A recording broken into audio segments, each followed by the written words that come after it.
All right, hey guys, doing today about to hop into the review of Proverbs chapter 24. This part number 5. The first things first, I just want to make sure y'all like that video. You already know what to do, don't you? The legs at full screen. Scroll just a little bit, like it, and then full screen it back up. You feel me? All right, this should very well be the last time we are in Proverbs 24. Please, so help me. All right, I believe we left off in verse 25. However, it's part of this other verse, right? Or at least in this set of verses, right? So these things belong to the wise. It's not good to be biased in judgment. He says to the wicked, you are righteous. Him, the people shall curse.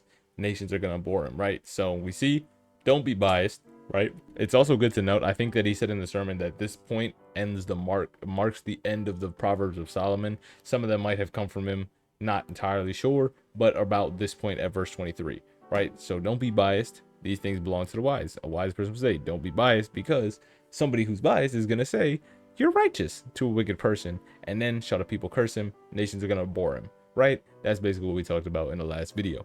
So on to verse 25. But to them who rebuke him shall be delight, and a good blessing shall come upon them, right? So somebody that we're seeing being wicked, right? Like we said, people don't call evil evil no more. People ain't calling spades the spades. People ain't calling that wickedness wickedness. For the person that's going to rebuke him, that person shall be his delight, right? That person.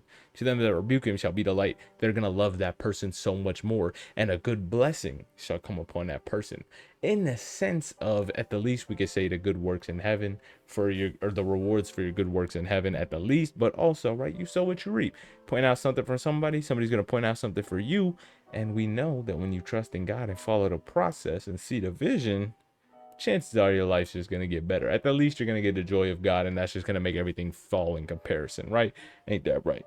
Anyway, verse 26. Every man shall kiss his lips that gives a right answer. NLT says an honest answer is like the kiss of friendship. I don't know, he kisses the lips and wins the hearts of the people. He who gives the right answer and is straightforward. So when somebody asks a question, don't be running around on a tangent like I'm trying to do in all these videos, right? Not trying to do, but like I do in all these things. Be straightforward, right? Because simple, straight and narrow. How much simpler can a straight, narrow path be? How much simpler can put your faith in him because you can't do it be? How easy can it be? All those who believe in him will have eternal life in heaven and life everlasting. How much more simple can it be? Right? God's pretty straightforward that, people are going to like the man who gives a straightforward answer, cut and dry, leave it honest, you know what I mean? Verse 27. Prepare thy work without, and make it fit for thyself in the field. And afterwards, should you build your house, right? And what this is saying, he said, agriculturally and monetarily, there's two ways you could see this. Still the same lesson at the end of the day, but two ways you could see it. So agriculturally, right? Prepare your work outside, make it fit for yourself in the field, and then build a house. Saying, before you necessarily build a house on a plot, you're going to kind of want to be in the mode of planting your crops, whether that be at your old house or at your new house, right? Because some way you're going to need food, some way you're going to need resources, right? So if you go and plant them before you know that you're moving, or well, when you first find out you're moving, by the time you're over there, chances are there should be at least something popping up, and you should be able to not only make some type of profit if you're selling them, but you should also have a steady supply of food if you do it right and plan right, right? And he said another way is just when you're trying to advance in life in any possible measure, that you have to make sure that you're set up, and whether that be monetarily or whatever, right, faith wise in your spiritual journey or whatever the case is, you can't necessarily advance in life if you don't have money, or you have the money but you're just spending it before you're trying to make whatever move you're trying to make, right? A business person would know very well, if you don't have to take out a loan for something, you don't want to have to take that loan out. You want to be able to pay out of pocket. But if you're paying out of pocket, chances are you have to not only make sure that you're secure enough in your finances to where if that thing falls through, you're still making income and you're not going to be bankrupt, right? And the Proverbs has made sure to say that don't be security for a faulty loan, i.e. don't put all your eggs in one basket, right? So if you're going to advance and you're paying out of pocket, you got to make sure you still got income coming into where this thing won't ruin you if it doesn't go well. But at the same time, make sure that you just have money in general to be able to pay out of pocket, because going into debt is just worse inherently. So we can take this the faith journey way too, right? You have to make sure that you're moving forward with faith, right? Prepare your work outside. Do everything necessary to reap this faith before you take steps. Pray to God before you take a step. Read your word and see if God is talking to you in some way. Talk to other Christians. Have them pray over you before you just take blind steps in your life without considering what God has planned for you. Like where I'm at right now, this job, literally, I let the application, or not the application, what's the word I want to say? The confirmation of whether I was going to do it. I let it go late. I read it a few days before. Like, I didn't get the job. It put me on the wait list. I read the email that, oh, if you want to be on the wait list, just reply to this thing, right? Did I even accept the other job? Because I got offered a sub position, and I don't know if that was the same email or not, because I don't remember if I generally couldn't tell you, but I let at least the waitlist application roll over, and then they email me like the next day or 2 days later. They were like, hey, we never got an email from you, just wanted to confirm before X date if you meant to not reply. And when I read the initial email, I in my head was like, I should write this down because I'm going to forget. However, me letting it roll over showed where my priorities were, but I sensed that the email popping up for confirmation that I didn't mean to send in anything, I didn't confirm a spot or nothing, was like God saying, hop on this thing, you should do this. And guess what? I got off the wait list. And I'm not saying this God's plan, so to speak, right? It could be the devil moving in different ways, who knows? But in terms of making it something godly is the least I can do, right? Trying to find the God in it is the least I can do. So, because what's the chance I let the thing roll over? They email me back saying, you should hop on the wait list, right? Not you should accept the job. You should hop on the wait list. And then I get off the wait list after not already accepting the position. That's kind of crazy, low key. That's type crazy, right? It's got to be God. My things are shouldn't survive, so what? That got to be God.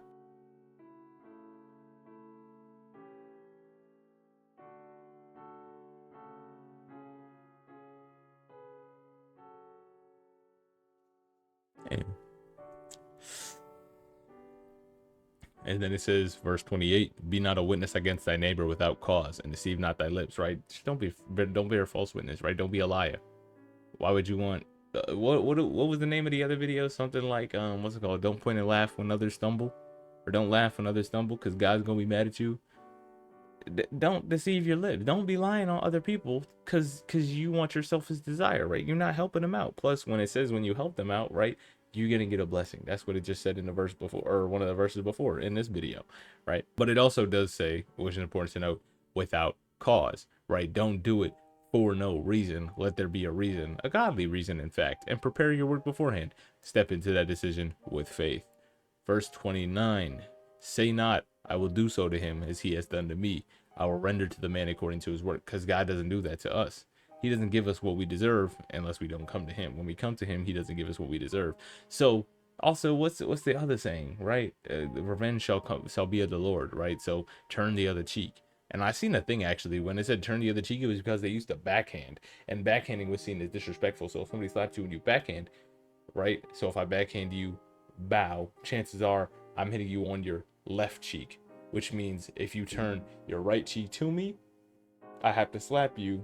You're gonna face this way. You're looking at this or something, like, I don't know, but you had to smack them with your right hand. And if you smack them with your right hand, it's seen as you're smacking them equally, right? Because they'd have to smack you with the other hand. But if you turn the cheek, they can't backhand you. They have to like full on. They can't backhand you from this side because like it don't work. But they'd have to slap you face on, which means they're slapping you as an equal, but they've just backhanded you to be lesser or something. Hey, if Jesus was spitting like we know that he does, he was spitting, right? Anyway, verse 29. Why did I bring that up? All right, revenge will come from the Lord, turn the other cheek. Yeah. Verse 29. Say not, I will do to so him. Oh, wait, we just read that. Verse 30. Right, and this is a little story we have. I went by the field of the slothful, and by the vineyard of the man void of understanding. And lo, it was all grown over with thorns and nettles, and it covered the face thereof, and a stone of the wall was broken down. Then I saw and considered it well. I looked upon it, and received instruction. Yet a little sleep, a little slumber, a little folding of the hands to sleep. So shall thy poverty come as one that travaileth. So shall thy poverty come as one that travelleth, and thy want as an armed man. So, what this is saying is that this guy, right, went by the field of a lazy person, the vineyard of a man void of understanding, right? Being void of understanding, that necessarily just means you're going to be lazy. Because if you don't have understanding, you don't understand the work ethic of the struggle that you have to put in order to gain fruit, right? To reap fruit, prepare your work outside, make it fit, and then build your house. This dude built this house and it was then lazy and it was grown over with thorns. And we seen from the parable of Jesus, when you throw seeds on the thorns, they get choked out and it don't work. And nettles had covered the face thereof, and the stone of the wall was broken down. And then I saw and considered it well. I looked at it and I thought to myself, very factually, I looked upon it and received instruction. A little sleep, a little slumber, and the folding of the hands, and your poverty will come as one that traveleth. And I wonder what that means. And I'm looking at the commentary to see that this is the destiny of the lazy man, that poverty should come like a prowler, because the sinful neglect, poverty will come upon them strongly, right? And they're unwelcome, and as unwelcomed as an armed man. Okay, so it's not your want will come as an armed man, like that it's there to protect against the need, but it's like a cop showing up at your door. You're like, police? Why are you here in my house trying to get me arrested? You know what I'm saying? In this case, the lazy man thinks himself innocent because he did not deliberately actively sow the thorns or break the wall, but the neglect of his duty did them, right? So he's gonna get robbed in terms of like his things are gonna be gone, right? That wall is gonna be broken. The plants aren't gonna be planting like somebody robbed them things, but the cops are gonna show like he actively broke his wall and robbed himself, because technically he did.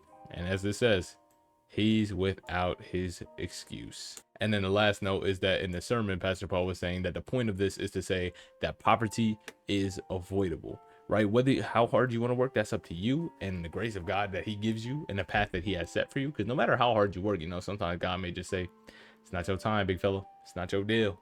It's not what I got for you. And you got to listen. You can't be like a Jonah. You know what I'm saying? You ain't want to get swallowed up into that fish. But the point is, poverty is avoidable. And he said his evidence for this is that people come in droves to come to this country, specifically America, to work hard, right? That's the American dream. You work real hard, you get fruits of your labor. And that's what it is. And that's what it is. And the Bible makes sure to tell you, if you work hard, you're going to get it. If you plant that fruit before you reap and before you build your house, I'm going to be chilling. All right, that's going to be the end of the chapter. I hope you guys have yourself a fantastic rest of your day. Peace.